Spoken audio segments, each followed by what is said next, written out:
आपके अंदर ये विश्वास की बातें होनी चाहिए। इसलिए कह रहा है बोने वाले को बीज, इसका मतलब आपने बोने वाले बनना है। कह रहा है कि बोने वाला कौन? सुबह उठकर आप बो सकते हैं। कह रहा आप बाइबल जो पढ़ते हैं, आपको जो ज्ञान हो जाता है, आप कभी बांटते हैं, किसी के साथ नहीं बांटते।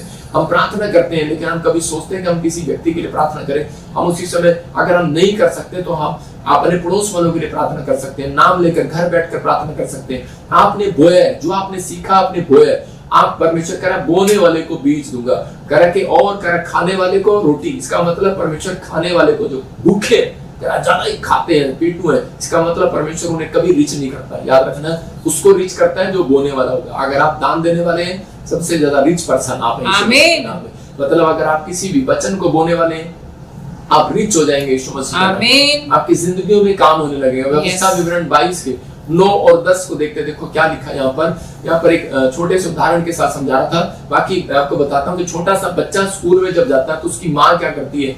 उसकी माँ जब उसको चॉकलेट देती है तो उसी समय वो अपनी मम्मी को चुम्मा भी देता है, साथ में कहता मम्मी आई लव यू, तूने मेरे को चॉकलेट दिया, रोटी के साथ, टिफिन के साथ जब वो चॉकलेट देती है। या फिर उसके स्कूल से जब आता है तो उसको वो कोई स्पेशल गिफ्ट देती है तो वो डबल चुम्मा देगा अपनी मम्मी को। क्यों करेगा?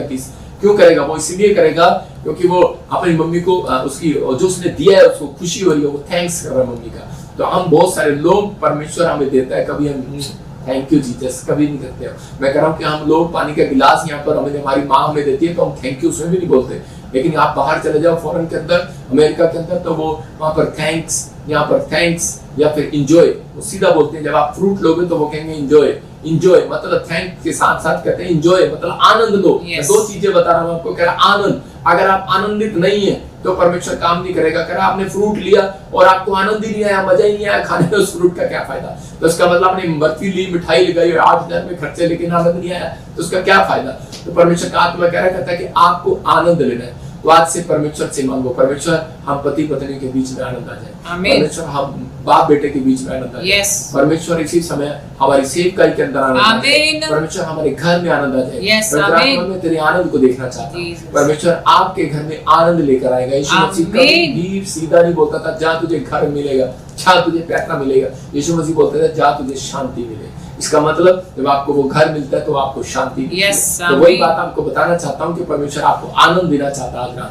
आपकी जिंदगियों में गुड न्यूज आएगी। पढ़ते हैं, देखो क्या लिखा। हाँ। अपनी दाख की बारी में 2 प्रकार के बीज ना बोना। हाँ। ऐसा ना हो कि उसकी सारी उपज अर्थात तेरा बोया हुआ बीज और दाख की बारी की उपज दोनों अपवित्र ठहरे। क्या अपनी दाख की बारी में 2 प्रकार के बीज ना बोना? कहता इसका मतलब एक अविश्वास का बीज एक गन्ने के खेत में जब बीज बोते हैं तो बीज के साथ साथ कहते हैं कई बार दूसरा व्यक्ति सोचता है कि शायद इसके साथ दूसरा बीज भी लगा दे, मूली भी लगा दे इसमें, और एक चल गन्ने का खेत खाली जा रहा। आम के बाग में अगर हम ऐसे करते हैं कि वहां पर कोई बात गेहूं भी लगा देते हैं, लेकिन उसके बाद क्या होगा, वो धरती उपजाऊ वाली नहीं रहेगी। एक बार तो बोलेगी लेकिन उपजाऊ वाली नहीं रहेगी। हम कई बार क्या करते हैं, एक कान हमारा विश्वास का है, एक विश्वास का है। इसी समय बहुत सारे लोग, कई लोग बैठ के सोचते हैं कि उनको विश्वास नहीं होता और वो बार बार यही गलतियां करते हैं अपनी जिंदगी के अंदर कि वो कई बार अपनी रोटियां डबल करवाने की बजाय, मैं फिर कह रहा हूँ कि उन लोग बोलते हैं कि चल छोड़ना, चर्च में बैठकर क्या करेंगे हम। इसी समय जो लोग चर्च नहीं जा, एक कान कहता है कि चर्च चल, एक कहता है कि नहीं घर बैठकर यहीं पर रह। और कई बार हमारा एक कान कहता होगा हमें अविश्वास का कान, कह रहा है कि बाइबल पढ़ने से कुछ नहीं होता है। एक कान कहता है हमारा कि नहीं कह रहा बाइबल पढ़ने से बहुत कुछ होता है। इसका मतलब कह रहा है कि आपको विश्वास का बीज आपको बोना है, उसके साथ अविश्वास के विचार नहीं बोने अपने साथ। अगर आप अपने दिमाग में अविश्वास के विचार बो रहे हैं तो आपकी जिंदगियों में कह रहा है कि वो बोया हुआ भी बाहर आ जाएगा, जो मैं आपको वचन से सुना रहा हूँ वो भी बाहर आ जाएगा, तो आपको आशीष नहीं मिलेगा, कह रहा आप पवित्र ठहरेगा। परमेश्वर उसी समय अपमान समझता है अपना, जब लोग कह रहा है कि विश्वास के साथ अविश्वास की बातें अपने मुंह से बोलना स्टार्ट करते हैं। तो इसका मतलब कह रहा है इसलिए कह रहा है कि उनके कामों में डिले होने लग जाता है, लेकिन विश्वास की बातें मुंह से निकालना है। मेरा एक दोस्त था, जब वो प्रभु में आया मेरे साथ, तो उसी समय मैं बोलता था यार मेरे पास तो पासपोर्ट नहीं है। वो मुझे बोलता है कहता हम तो ऐसे ही चले जाएंगे। मैंने कहा तू ऐसे कैसे चला जाएगा? तो मैं देख रहा था कि वो लड़का आज वो मतलब कुछ भी नहीं करता था, बिल्कुल जीरो था। आज वो अमेरिका के आसपास कई देशों में बैठा है और अच्छा बिजनेस कर रहा है, अच्छा काम कर रहा है। क्यों? क्योंकि वो प्रभु को ना जानने के बाद भी विश्वास की बातें मुंह से निकालता था, मैं प्रभु को जानने के बाद भी अविश्वास की बातें मुंह से निकालता था। तो इसका मतलब क्या है? कह रहा है कि आपको यहाँ पर क्लियर करा है कि अपने खेत में, अपनी बारी में, कह रहा है कि बोने से पहले कह रहा है कि वो बीज के साथ साथ कह रहा दूसरा बीज ना डाल देना। इसका मतलब कह रहा है ऐसा बीज ना डाल देना, 2 प्रकार के बीज नहीं चाहता परमेश्वर। अपने विचारों में एक विचार रखना, जब तक आप इसी समय, कई बार हम यूएसए के एम्बेसी में जा रहे होते हैं और उसी समय कहते हैं विश्वास है विश्वास है विश्वास है, लेकिन वहां पर जाते ही दूसरा बीज अपने दिमाग में डाल लेते हैं, पता नहीं यार मेरा लगेगा कि नहीं, और इसी समय वो कैंसर फ्लॉप हो जाता है। रीजन है ये, कहता है आपको विश्वास करने के नहीं परमेश्वर ने कर दिया है। हो सकता है आपके मन में विचारों में विचार आ रहे हो, तो वो कोई बात नहीं, लेकिन आपको आज से अपने अंदर ये फैसला लेना है कि परमेश्वर तू मेरी जिंदगी में काम करेगा और मुझे आशीष देगा। मुंह से बोलते चले जाओ। जब आप मुंह से बोलते चले जाते हैं तो परमेश्वर आपके जीवन में काम करना स्टार्ट करता है, क्योंकि पवित्र आत्मा उन लोगों को पैसा डबल करना चाहता है, उनकी नौकरियां डबल करना चाहता है जो लोग परमेश्वर के राज्य में बोना स्टार्ट। आमीन। परमेश्वर के राज्य में बोने वाले लोगों को पवित्र आत्मा प्यार करता है। कहता है कि इसलिए कह रहा है कि अब इससे पहले हम पढ़ते थे, देखो क्या लिखा। हाँ पढ़ो। बैल और गधा दोनों संग जोतकर हल ना चलाना। कह रहा है बैल और गधा दोनों एक संग साथ मत चलाना। आप देखते हैं कभी खेत में कि बैल और गधा एक साथ चल सकता है। बैल, अगर किसी व्यक्ति ने अगर बैल को इसके साथ डाल दिया, मतलब ये बैल, और उसी समय बैल क्या कर रहे होते हैं, ये बैल जो है हल के साथ जुटे हुए हैं और ये क्या कर रहे होते हैं, तो उसी समय बैल कह रहा होता है कि चल चल चल मुझे आधी माली का काम खत्म करना है, लेकिन गधा क्या कर रहा होता है, जो मैं तो कहता है मैं तो सोऊंगा थोड़ी देर, कहता नहीं नहीं मैं नहीं चलूंगा, तो वो आगे नहीं चल सकते, वो काम रुक जाएगा। इसका मतलब क्या है, एक कान आपका बैल है, एक कान अविश्वास का है। जब हम बोलते हैं कि बाइबल पढ़ना है, प्रार्थना करना है, ईमानदारी से परमेश्वर के पीछे चलना है, तो बहुत सारे लोग विश्वास नहीं करते। यहाँ पर उदाहरण दे रहा था, कह रहा कि दशमांश का, कह रहा बहुत सारे लोग जो है अपना दशमांश खा जाते हैं। बहुत सारे लोगों को विश्वास नहीं है परमेश्वर के राज्य में बोने के बाद हमारी रोटियां डबल होती हैं। बहुत सारे लोगों को मालूम ही नहीं है, और शैतान उनका मजाक उड़ाता है, और शैतान ऐसे लोगों का पीछा करता है जो लोगों के घर में फाइनेंस में अगर कमी हो रही है, बरकतों में कमी हो रही है, तो परमेश्वर ने चेक करने के लिए आपके जीवन में कह रहा दशमांश को डाला कि ताकि आप लोग आशीषित हो जाए।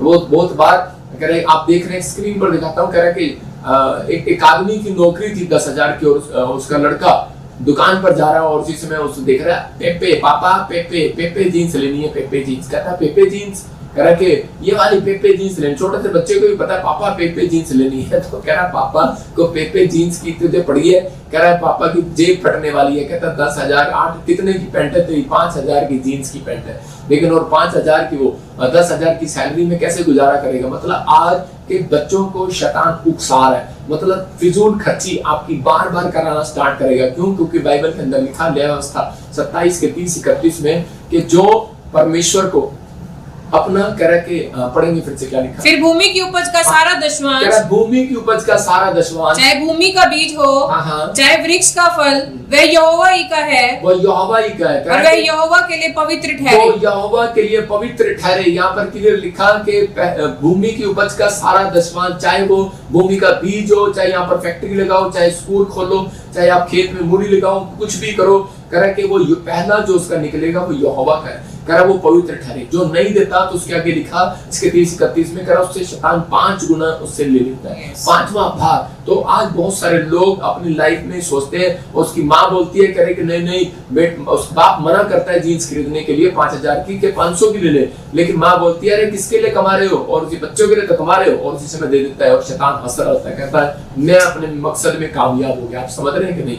मतलब शैतान 5 गुना लोगों से ले रहा है, किसी भी तरीके से वो 5 गुना देगा, क्योंकि उन लोगों को नहीं विश्वास नहीं है उनके कैरेक्टर में, उनके चरित्र में, कि परमेश्वर बोने वालों को और बीज देना चाहता है। यस आमीन। कह रहा खाने वाले को, कह रहा कि वो खाने वाले को रोटी देना चाहता है कि खा और फिनिश हो जाए। लेकिन यहाँ पर बाइबल बोलती है, कह रहा कि आपकी रोटियां जब डबल होती हैं जब आप परमेश्वर की बातों को मानते हैं, जब आप परमेश्वर के जो बाइबल के अंदर सिखाई गई चीजें हैं, तो उसी समय जब आप मानते हैं तो परमेश्वर काम करता है। अगर आज आप निराशा में, टेंशन में, मरकुस 6 के 39-40 आज आपकी निराशा को भगाने वाला है। हो सकता है आज आपके जीवन में कोई रोटी ना हो, कोई जॉब ना हो, कोई घर ना हो, कोई गाड़ी ना हो, कोई चीज अन्य भाषा आपके पास ना रही हो, कोई पवित्र आत्मा की प्रेजेंस आपके पास ना रही हो, आप प्रार्थना कर रहे हो, आप पास्टर हो और आपके घर में चंगाई का कोई अभिषेक ना हो, इसी समय आप चाहते हो कि परमेश्वर मुझे हीलिंग दे, तो इसी समय पवित्र आत्मा आपसे बात कर रहा है। कह रहा परमेश्वर की बात मानने के बाद कह रहा आपकी रोटियां बढ़ती है। मैं दोनों चीजें, बिजनेस करना भी सिखाऊंगा इसमें, और आपको इसी वचन से क्या मैं आपको सेवकाई करना भी सिखाऊंगा। पढ़ेंगे देखो क्या। तब उसने उन्हें आज्ञा दी कि सबको हरी घास पर पाती पाती से बैठा दो।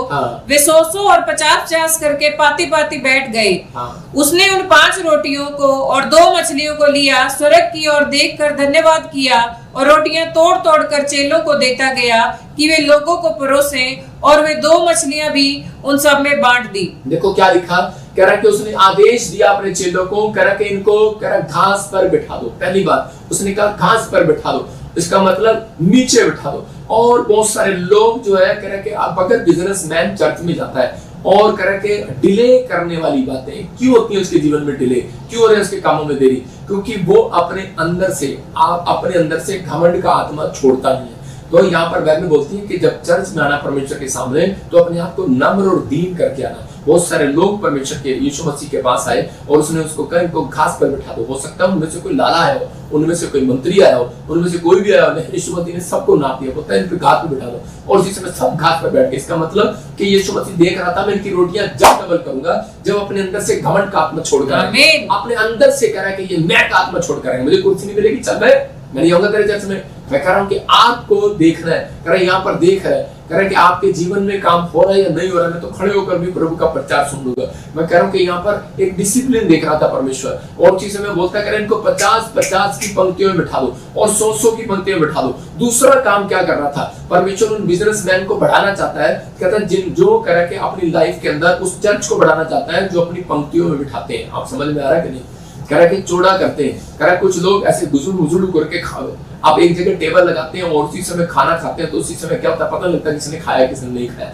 लेकिन जब आप पंक्तियों में बिठाते हैं तो यीशु मसीह ने डिसिप्लिन का परमेश्वर था। यीशु मसीह देखता है जिसके घर में डिसिप्लिन है, जिसके बिजनेस में डिसिप्लिन है और जो नम्र है और दीन है, तो परमेश्वर ने उनके लिए रोटियों को पकड़ा और उनके लिए धन्यवाद किया। आज समझ में आ रहा है कि परमेश्वर ने कहा जो लोग उसकी बातों को मानते हैं, जो लोग घमंडी नहीं है, कह रहा नम्र और दीन है, और जो लोग परमेश्वर के डिसिप्लिन में रहना जानते हैं, कि उसने कहा इसका मतलब यहाँ पर तीसरा क्या कर रहा था, सब्र देख रहा था, इम्तिहान ले रहा था कि वो 50-50 की पंक्तियों में बिठा दिया और लोग 100-100 की पंक्तियों में बैठ गए। और जिस समय चेले कह रहे आप पिटवाएगा यीशु मसीह, कह रहे क्यों, कह रहे रोटियां तो है नहीं, कह रहे रोटियां तो कितने, अब लोग कितने हैं, कह रहे 5000, कह रहा और रोटियां कितनी है, कह रहा है 5 रोटियां, और मछलियां कितनी है 2, और कह रहा है ये सब कैसे बांट देगा। कहता है इनको 50-50 की पंक्तियों में। पौलुस और पतरस तो गए नहीं होंगे, वो लोग कह रहे चलो तुम बिठा दो इनको, कहीं हमारी भलाई ना हो जाए, कह रहा लोग हमारे ये तो यीशु मसीह हमें पिटवाएगा। विश्वास था उसके चेलों को, विश्वास था उस पब्लिक को कि 5 रोटियां 2 मछलियां, लेकिन ये आएंगे कहां से, और पैसा नहीं है, 100 दिनार है। लेकिन उसी समय यीशु मसीह ने बिठा दिया उनको, उनके सामने चमत्कार क्यों किया, बोलता है बैठ जाओ, मैं अब तुम्हें तुम्हारे क्यों बिठा रहा था, वो इनके अंदर सब्र देखना चाहता था। किसके अंदर सब्र है, किसके अंदर धीरज है। बहुत सारे लोग चर्च में आते हैं, प्रार्थना कराते हैं, लेहड़ कराते हैं और बोलते हैं मैंने 3 बार लेहड़ करा ली, काम नहीं बना जी, और इसी समय अभी इसी समय परमेश्वर काम कर, अभी इसी समय खड़ा कर, अभी इसी समय ये कर। परमेश्वर ऐसे लोगों की जिंदगियों में काम नहीं करता। परमेश्वर उन लोगों की जिंदगियों में काम करता है, कहता है पहले 50-50 के लोग बैठ जाओ, फिर 100-100 की लाइन में बैठ जाओ, कह रहा और घास पर बैठ जाओ, और उसके बाद फिर चेलों ने उनको बांटना स्टार्ट किया।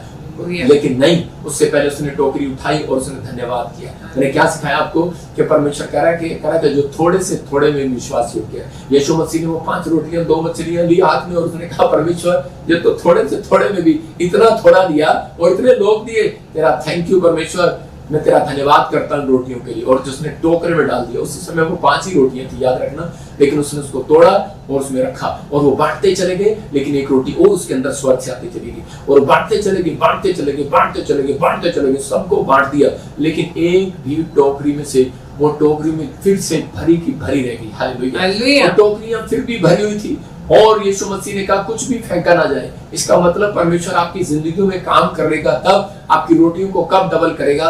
आपको आज विश्वास हो गया कि परमेश्वर आपको मल्टीप्लाई करने वाला परमेश्वर है, आपको घटाने वाला परमेश्वर नहीं है। आप उसके चुने हुए लोग हो। पवित्र आत्मा के पास अगर आप आए हो यीशु मसीह के पास, तो आज रात आप खाली हाथ नहीं जाएंगे, बरकतें लेकर जाएंगे यीशु मसीह। आमीन। लेकिन आज आपको ये फैसला लेना अपनी जिंदगी के अंदर कि परमेश्वर यीशु मसीह, मैं समझ गया कि तूने रोटियां कैसे डबल की हैं, तूने सच में धन्यवाद करने वालों के लिए सैलरी मिली है परमेश्वर, जॉब मिली है परमेश्वर, तेरा धन्यवाद हो। इस साल मेरे मैथ में 3 नंबर आए हैं, धन्यवाद हो। मेरी माँ जरूर मारेगी लेकिन धन्यवाद हो परमेश्वर। लेकिन अगले साल आपके 50 नंबर आएंगे, 80 भी आएंगे, 90 भी आएंगे। आपको विश्वास करना है। इस बार परमेश्वर में पास नहीं हो पाया आईलेट्स में, परमेश्वर तेरा धन्यवाद हो। परमेश्वर को धन्यवाद करने वाला वो विश्वास योग्य है, थोड़े से थोड़े में भी विश्वास योग्य है। अगर आप परमेश्वर के साथ खड़े हैं, मैं इन बातों के लिए था, इसलिए वो आपके सब्र का इम्तिहान ले रहा था, इसलिए वो कह रहा था इनको बिठा दो, कह रहा देखता हूँ ये बैठते हैं कि नहीं। इसका मतलब परमेश्वर की बात मानने से रोटियां डबल हुई थी। अगर आज आप परमेश्वर की बात मान रहे हैं, अपने माँ बाप की बात मान रहे हैं, अपने पास्टर की बात मान रहे हैं, आप समझ रहे हैं, तो परमेश्वर कह रहा है ऐसा कोई माइका लाल नहीं होगा जो आपकी रोटियां डबल नहीं होने देगा। परमेश्वर का आत्मा एंजल को भेजेगा 52 डेज में। यह आपके लिए भविष्यवाणी है। आपकी रोटियां, आपका पैसा, आपका बैंक बैलेंस डबल होगा आज से यीशु मसीह। संडे सुबह मैं कह रहा हूँ PPSM का फोन खोलो और प्रचार करने, खासकर उनके लिए भविष्यवाणी कर रहा हूँ जिनके नाम GNRS PKBMN Y से, उनके लिए कर रहा हूँ। आप संडे का प्रचार आप खोलना और 2 लोगों को शेयर कर देना। मैं आप उन लोगों के लिए बोल रहा हूँ, कह रहा कि 52 डेज के अंदर आपका बैंक में मल्टीप्लाई होगा यीशु मसीह। आपके जीवन में मल्टीप्लाई होना स्टार्ट होगा, क्योंकि आप रोटियां बांट रहे हैं। वचन याद रखना, आप रोटियां बांट रहे हैं। परमेश्वर आपको बांटना सिखाता है। जब आप बांटते हैं तो पवित्र आत्मा आपकी जिंदगी में काम करता है। इसी से मैं अपने हाथों को उठाऊं और कहूं कि परमेश्वर मैं आज से बोने वाला बनूंगा। पवित्र आत्मा से मैं फिर कह रहा हूं कि आप बीज बोने वाले बनेंगे। इसहाक अपनी जिंदगी में बोने वाला था, उसने उसी साल में काटना, उसी साल में परमेश्वर ने उसको काटने को दिया। उत्पत्ति 42 के 25 में हम पढ़ते, देखो ये यूसुफ नाम का एक लड़का है, इसके भाइयों ने इसे घर से निकाल दिया। मैं कह रहा हूं उसके माँ बाप ने इसको घर से निकाल दिया, लेकिन क्या हुआ, और उसको मारना चाहा, लेकिन ये वहां से उस कुएं में से निकलकर उसके हाथ बेच दिया। मैं कह रहा हूँ कि कुछ व्यापारियों के हाथ इसको बेच दिया और उसके बाद ये मिस्र देश में चला जाता है। लेकिन मिस्र देश में जाने के बाद धीरे धीरे इसके कर्म को देखकर, इसके अंदर ईमानदारी को देखकर, पोतीफर के खेत में इसको देखा कि ईमानदार हर चीज में, और जिस काम में हाथ लगाता है सफल हो जाता है, और उसको दर्शन का भेद आने लगा और फिरौन राजा के पास पहुंचाया गया। और फिरौन ने कहा इतना बुद्धिमान बच्चा तो कह रहा है कि मेरे देश का प्रधानमंत्री होना चाहिए। ये प्रधानमंत्री बन गया। और हम वापिस जाते हैं तो क्या हुआ, उसी देश में इस्राएल में जहां से ठुकराया गया था यूसुफ को, वो वहां पर अकाल पड़ गया और वो सब के सब मिस्र देश में खाना लेने के लिए चले गए, भोजन लेने के लिए चले गए। लेकिन वहां पर क्या कर रहा था, और यूसुफ जानता था बोने वाले को बीज देता है परमेश्वर और खाने वाले को रोटी। यूसुफ के कैरेक्टर के अंदर बोने वाला पन था, और उसी समय परमेश्वर ने उसको ईमानदारी को देखकर परमेश्वर ने उसको देश का प्रधानमंत्री बनाया। यूसुफ समझ गया, कह रहा है, लेकिन वहां पर लिखा तब यूसुफ ने आज्ञा दी कि उनके बोरे और अन्न से भर दो। किसके? उसके भाइयों के। उसके भाई उससे अन्न के बोरे मांगने के लिए आए, मतलब कि रोटियां मांगने के लिए आए।